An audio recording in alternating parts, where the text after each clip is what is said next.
Nous avons aujourd'hui M. Simon Verville, directeur de développement des franchises Chaussures Pop. M. Verville, bonjour. Bonjour. Qu'est-ce que Chaussures Pop? C'est quoi son historique? Qu'est-ce qui le différencie de la concurrence? Bien, Chaussures Pop, au départ, c'était un regroupement de marchands indépendants. Et il y a 40 ans, parce qu'on fête cette année notre 40e anniversaire, la compagnie a décidé d'aller en mode franchise.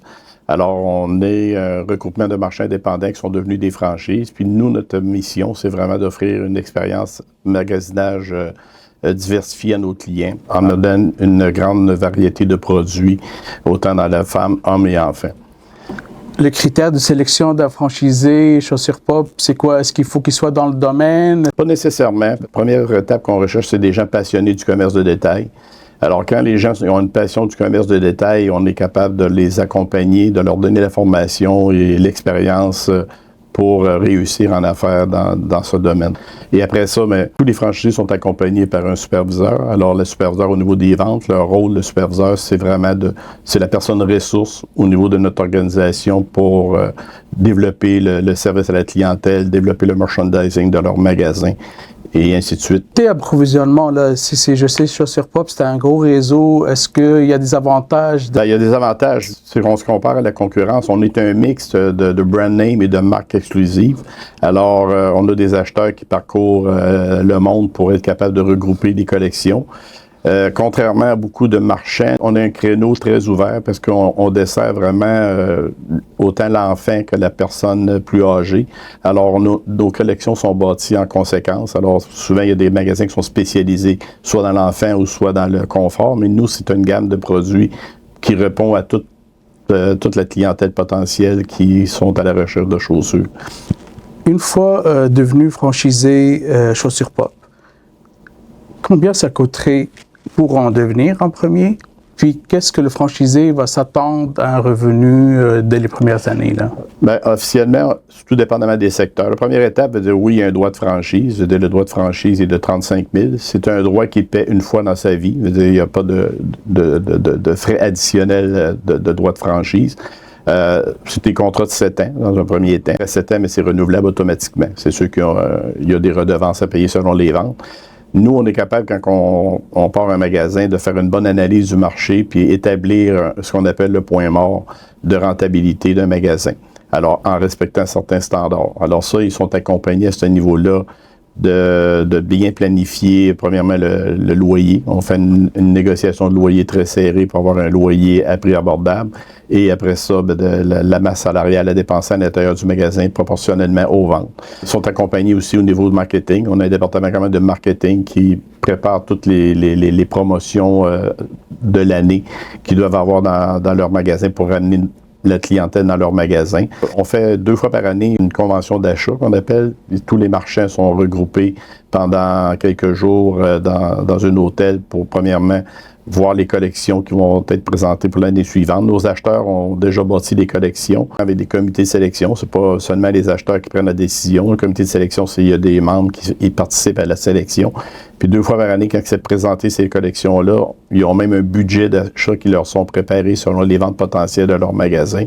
Mais le franchisé a quand même toujours un dernier mot de droit de regard sur les achats finaux qu'il va apporter dans son magasin versus les suggestions qu'on lui a apportées. Puis le marketing, c'est la même chose. On leur présente un programme marketing pour la saison qui se fait en passant 7 à 8 mois avant la saison parce que les achats d'automne se font, par exemple, en janvier, puis les achats de printemps se font en juillet pour être capable de recevoir la marchandise à temps. Et c'est ça, les gens sont bien encadrés à ce niveau-là. Mais concrètement, l'investissement total...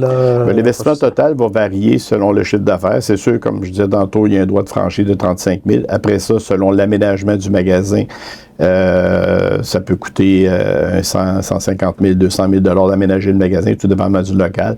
Selon la grandeur du magasin puis le potentiel de vente, mais on met un inventaire aussi qui est assujetti à ce magasin-là. C'est sûr que ça peut facilement être une transaction de 300 à 400 000 $, Mais encore là, étant donné un regroupement que nous avons avec notre compagnie, c'est que les gens sont capables d'avoir un financement équivalent à peu près à 25% du projet. Alors, c'est qui fait qu'une mise de fonds, souvent entre 75 et 100 000 $ fait que la personne peut partir en affaires.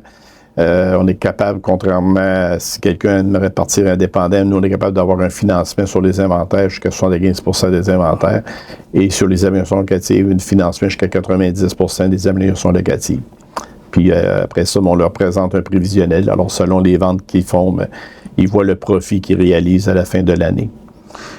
En général, là, vous avez parlé de points morts. Le point mort pour se rendre à seuil de rentabilité pour un franchisé, ça prend combien de temps? En moyenne, là, c'est juste en général. Je vous dirais qu'on atteint à 95% le point de rentabilité dès la première année. C'est-à-dire, on fait quand même une bonne analyse du marché. On est quand même assez conservateur aussi sur ces choix-là. On ne part pas des franchises pour partir des franchises. Nous, on part des franchises quand on sent qu'il y a un fit parfait entre nous et le franchisé potentiel. Puis que cette personne-là adhère à nos valeurs. Parce que nous, on a une valeur d'honnêteté, on a une valeur de respect envers nos marchands. Et ce qu'on recherche aussi, c'est vraiment des gens qui ont la passion du commerce de détail. Parce que nous sommes tous des passionnés du commerce de détail. Puis c'est un fit qui se réalise à ce moment-là. Très bien. Chaussures Pop, les prochaines années, c'est quoi que vous avez planifié comme développement objectif? C'est sûr qu'on est déjà assez bien couvert au niveau du Québec. Il reste quand même des régions à combler. Je veux dire, la région métropolitaine, il y a quand même toujours de l'espace pour ouvrir des nouveaux magasins, particulièrement sur la rive nord de Montréal. On a des secteurs aussi comme en Outaouais, parce qu'on n'est pas présent encore à 100%. On a des secteurs au niveau de la région de Sherbrooke, exemple de l'Estrie, on n'est pas couvert encore à 100%. Puis on commence aussi des développements dans les autres provinces. On a quelques magasins au Nouveau-Brunswick. Le Nouveau-Brunswick, c'est un secteur quand même qui s'apprête très, très bien à notre type de gestion. Et on est un peu présent sur le côté francophone ontarien. Alors, l'Ontario aussi fait partie de notre projet de développement. Très bien. Monsieur Verville, merci beaucoup. Merci de votre entrevue.